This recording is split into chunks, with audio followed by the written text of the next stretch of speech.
Au commencement était la parole, et la parole était avec Dieu, et la parole était Dieu. Elle était au commencement avec Dieu. Toutes choses ont été faites par elle, et rien de ce qui a été fait n'a été fait sans elle.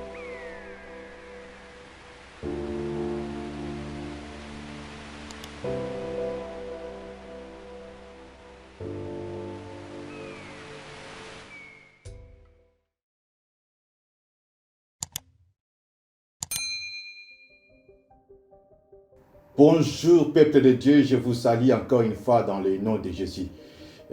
Avant de commencer, si vous n'êtes pas encore abonné, je vous prie au nom de Jésus, veuillez vous abonner et activer la cloche pour ne pas manquer les prochaines vidéos.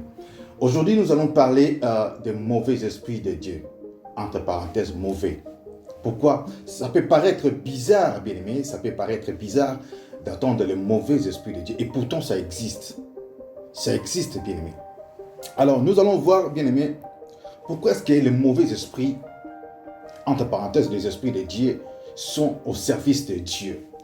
Premièrement, nous devons savoir que les mauvais esprits, entre parenthèses, de Dieu, les mauvais esprits de Dieu, sont en œuvre ou entrent en action pour punir le peuple ou punir les enfants de Dieu. Les mauvais esprits de Dieu entrent en action pour accomplir le dessein de Dieu et pour soit punir le peuple de Dieu. Et pour cela, bien aimé, nous allons lire dans le livre de 1 Samuel 19 à 9. Je lis dans le livre de 1 Samuel 19 à 9. La Bible dit: alors les mauvais esprits de l'Éternel firent sur Saül, qui était assis dans sa maison, sa lance à main David Jiwa. Les esprits mauvais de l'Éternel.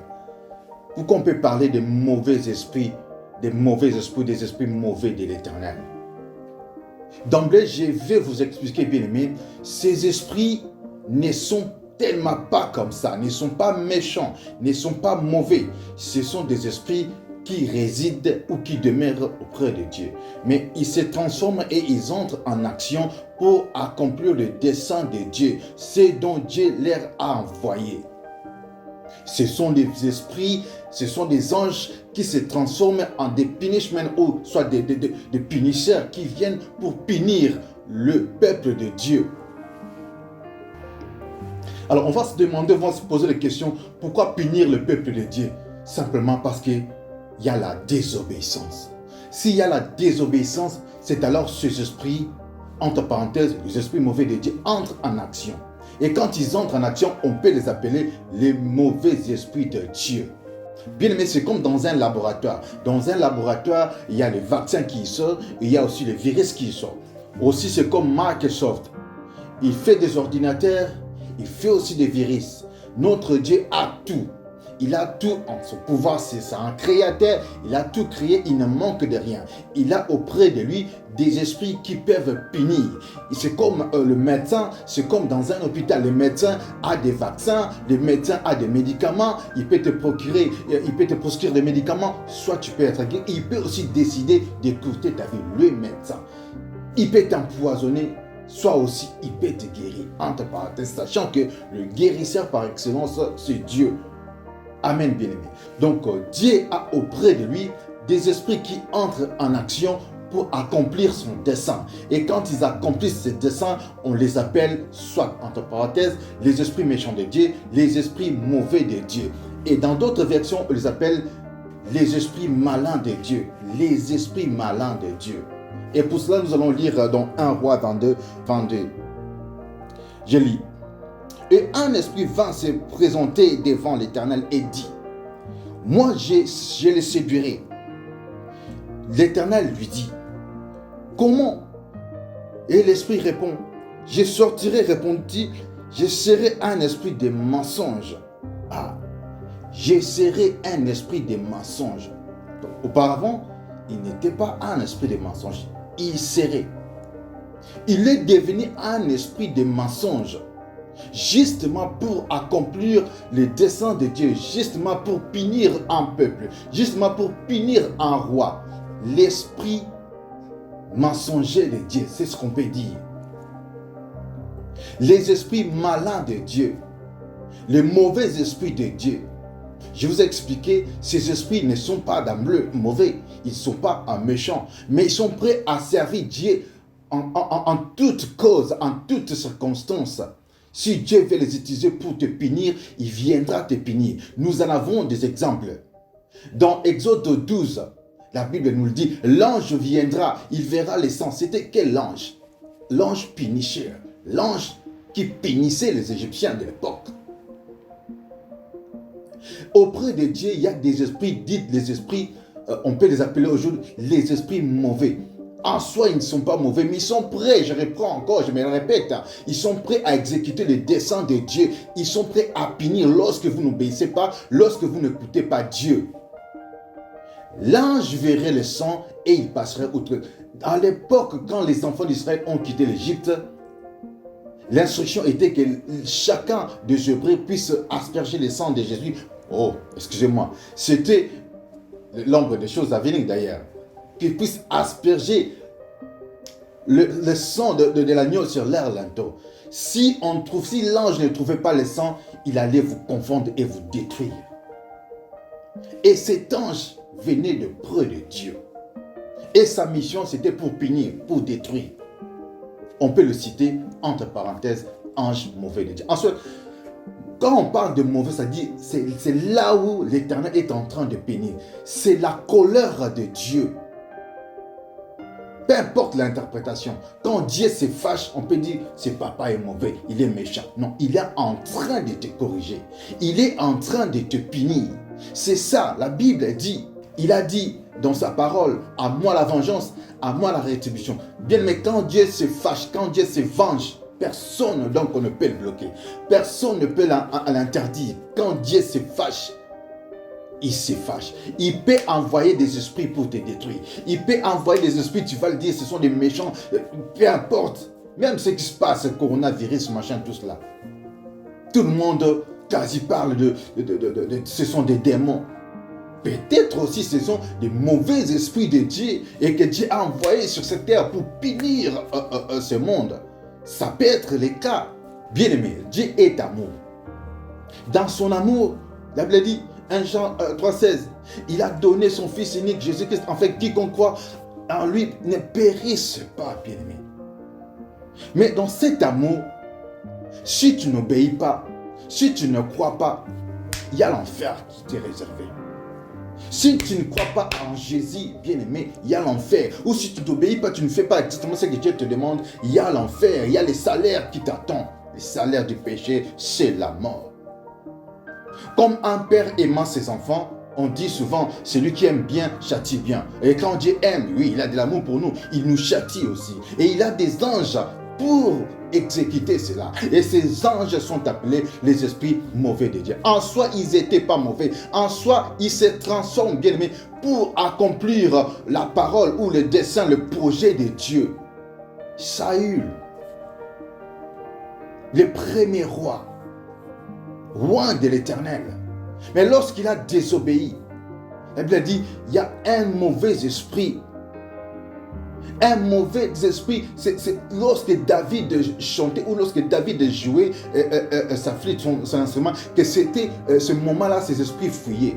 Mais le mauvais esprit venait de Dieu, venait de l'Éternel pour posséder Saül, roi de Dieu. Et l'esprit mauvais, la Bible dit mauvais, entre parenthèses mauvais. C'est-à-dire l'action qu'il est en train de faire est désastreuse. L'action qu'il est en train d'accomplir est néfaste. On peut le traiter de mauvais. Lorsque Jésus-Christ, Elohim, l'Éternel, a visité Abraham, ils étaient 3. Lorsqu'il partait pour détruire Sodome et Gomorrhe, ils étaient 3. Les deux là, ils étaient chargés de détruire Sodome et Gomorrhe. Et on peut les appeler aussi, entre parenthèses, les mauvais esprits de Dieu. C'est-à-dire, quand ils sont en action, on peut les appeler les mauvais. Parce que ce qu'ils sont en train de faire, oh, c'est néfaste. Mais ils viennent de Dieu pour accomplir une mission. Bien, mais je vais juste te dire une chose. Lorsque tu désobéis à Dieu, attends-toi à une punition. Il est là à la colère, il est patient, mais il est aussi colérique, bien-aimé. Il a dit, à moi la vengeance et à moi la rétribution. Il peut aussi se fâcher. D'ailleurs, s'il t'aime bien, il va aussi te bénir. Prenons le cas de Myriam. Il s'est moqué de leurs frères Moïse, Aaron et Myriam. Qu'est-ce que tu crois? Dieu ne parle qu'à toi, il nous parle aussi. Et Dieu s'est fâché. Bien aimé, le fait simplement de se moquer de son serviteur, le fait de parler autrement pour son serviteur, Dieu s'est fâché. Mais tu dois éviter de mettre Dieu en colère. Aujourd'hui, il peut l'accepter. Nous sommes dans le temps de grâce. Aujourd'hui, il accepte. Demain, il accepte. Mais quand tu entasses faute sur faute, attention. Il y a la colère de Dieu. Le courrier de Dieu va un jour déclencher et Dieu va t'exterminer. Myriam a péché. Et Moïse, le sujet, Moïse, la personne qu'on se moque, il a intercédé pour sa sœur Myriam. Et qu'est-ce que Dieu a dit? Il a craché sur elle. Elle va rester comme ça pendant 7 jours. Dieu, il a décidé de punir Myriam 7 jours avec la lèpre.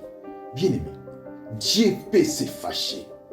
Dieu, quand il se fâche, il fait entrer en action ses mauvais esprits pour te punir. Alors tu dois te repentir. Prenons l'exemple des serpents d'airain. Dieu a, avant d'envoyer le serpent d'airain, Dieu a envoyé les serpents brillants. C'était là les serpents venant de Dieu. On peut aussi les qualifier les mauvais serpents de Dieu, les mauvais esprits de Dieu. Mais ils étaient en action pour exécuter l'œuvre de Dieu, exécuter la sentence de Dieu.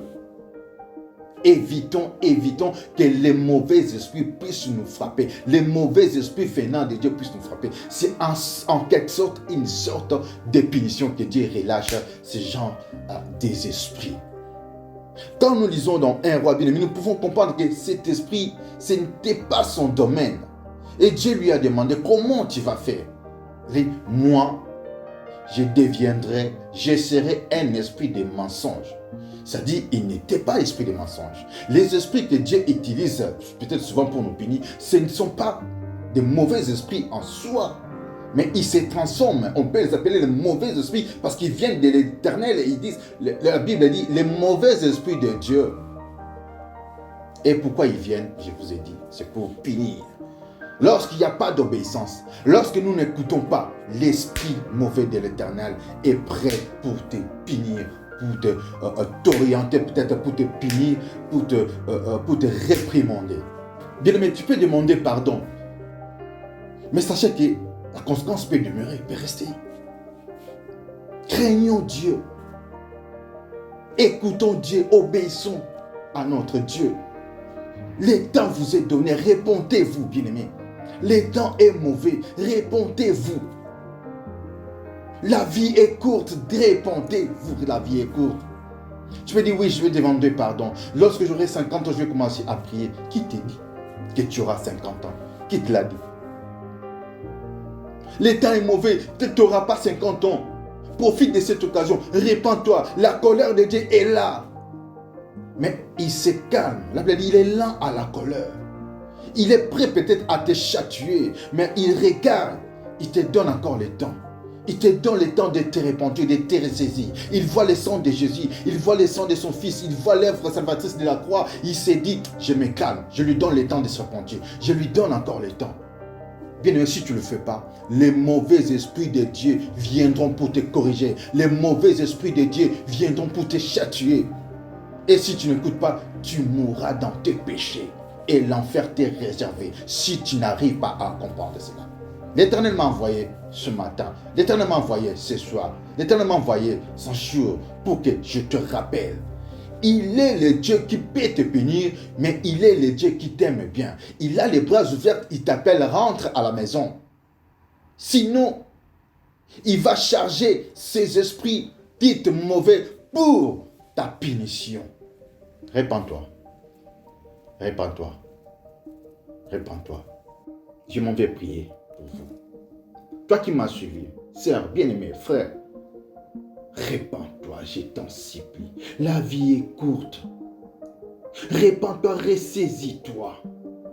Tu ne fais que désobéir, entasser, faute sur faute, péché sur péché. Les temps t'est réservé, maintenant les temps t'est donné de te repentir. Sinon, l'ange de l'Éternel, l'ange pénicheur, l'ange destructeur, l'ange mauvais ange, le mauvais esprit de Dieu pourront vous punir. Je m'en vais prier. Seigneur notre Dieu, ô éternel Dieu, j'abandonne mon frère, ma soeur qui m'a suivi. Sois éternel notre Dieu, c'est lui qui nous transforme vis-à-vis de cette parole, Jésus. Nous ne voulons pas, Seigneur Dieu, tomber, Seigneur Dieu, sous ta colère, sous ton épée, Jésus. Épargne-nous de ta punition, Seigneur. Ne nous envoie pas des esprits méchants, des mauvais esprits en présence qui viennent nous punir, éternel Dieu. Mais apprends-nous à te craindre. Apprends-nous à marcher dans ta voie. Apprends-nous à t'obéir, Seigneur Dieu. Et épargne-nous du danger. C'est dans le nom de Jésus. Je prie et j'ai demandé. J'ai dit Amen. Peuple de Dieu, soyez bénis. Veuillez donc vous abonner et partager cette vidéo. Dieu vous bénira. Pour ce que vous êtes en train de faire, Dieu vous bénira. Vous faites la même chose que moi. Je suis en train de parler et vous relayez la vidéo, vous distribuez les vidéos et Dieu vous bénira. Donc, activez la cloche pour ne plus manquer prochainement à nos vidéos. Soyez bénis au nom de Jésus-Christ. Je vous dis au revoir et à la prochaine.